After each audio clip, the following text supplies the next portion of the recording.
আজকে একটা ছোট্ট রেসিপি নিয়ে আপনাদের সামনে আসলাম। আমি স্বাতীস ফুড স্টোরি থেকে স্বাতী বলছি। আচ্ছা, চলুন দেখি আমরা কি বানাই এবার। আমরা দুটো বিট নিয়ে প্রথমে সেগুলো কেটে আমরা কুকারের মধ্যে বিটটাকে স্টিম করে নেব একটা সিটি দিয়ে। তারপর ঠান্ডা করে একটা মিক্সির জারে আমরা এটাই পিউরি বানিয়ে নেব। এবার আমাদের অনেক কিছু সিডস লাগবে এর সাথে, যেহেতু একটা হেলদি রেসিপি।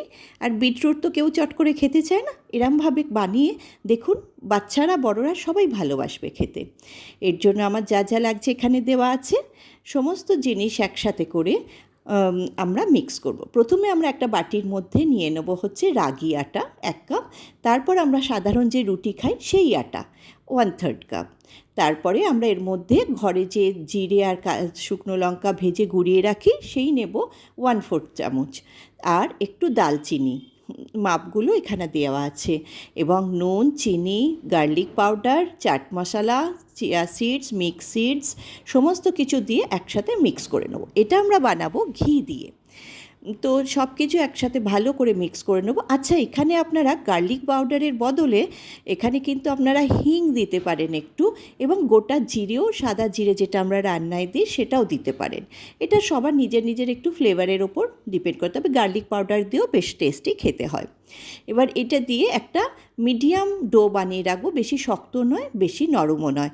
তারপর এটা ফ্রিজে রেখে 20-25 মিনিট বাদে বার করে নেব। ততক্ষণে আমরা ওভেনকে 180 ডিগ্রিতে প্রিহিট করতে দেবো। তারপর যে আটাটা ডোটা বানিয়েছি আমরা, সেটাকে 3 ভাগ করে নিয়ে একটা বাটার পেপারের ওপর এটা 1 ভাগ রাখবো। রেখে তারপর আরেকটি বাটার পেপার চাপা দিয়ে এটিকে আস্তে আস্তে বেলতে হবে। বেলে নেবার পর ধারগুলো একটু ছড়িয়ে যায়, সেগুলো ভালো করে কাটিং করে নিয়ে একটা শেপ নিয়ে এসে আপনাদের নিজেদের পছন্দ শেপে কেটে নিতে হবে। তারপর প্রিহিট ওভেনে আমাদেরকে এটা বেক করতে দিতে হবে 180 ডিগ্রিতে 18 থেকে 20 মিনিট। তো তারপর 5 মিনিট একটুখানি ওভেনের মধ্যেই রাখবেন। এবার বার করে, গরম অবস্থায় কিন্তু এটা নরম থাকবে, একটু ঠান্ডা হয়ে গেলে তখন এটা ক্রিস্পিনেস আসবে। আচ্ছা, যখন আপনারা এটা বেলবেন এক্সট্রা একটু তিল, হোয়াইট তিল, সাদা তিল কি কালো তিল যেটা আপনারা পছন্দ করেন, কিংবা জিরে ওপরে একটু স্প্রেড করে দেবেন। তাহলে দেখতেও সুন্দর লাগে এবং খেতেও কিন্তু বেশ ভালোই লাগে। আর এটা আপনারা চায়ের সাথে খেতে পারেন, আবার বাচ্চাদেরও দিতে পারেন।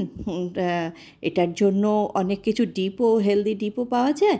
কিন্তু আমি এখানে আর সামান্য একটুখানি মেয়োনিজের সাথে একটু মাস্টার্ড দিয়েছি, আর একটুখানি বিট সিদ্ধই ছোটো ছোটো টুকরো করে কেটে সাজিয়ে এটা দিয়েছি। একটু সাজিয়ে দিলে, খাবার দিলে দেখবেন বাচ্চারাও খুব পছন্দ করে এবং বড়দেরও ভালো লাগে। এটা বানিয়ে আপনি আরামসে ঘরে রেখে দিতে পারেন 3-4 দিনের জন্য। তাহলে আমাদের তৈরি হয়ে গেল বিট ক্র্যাকারস।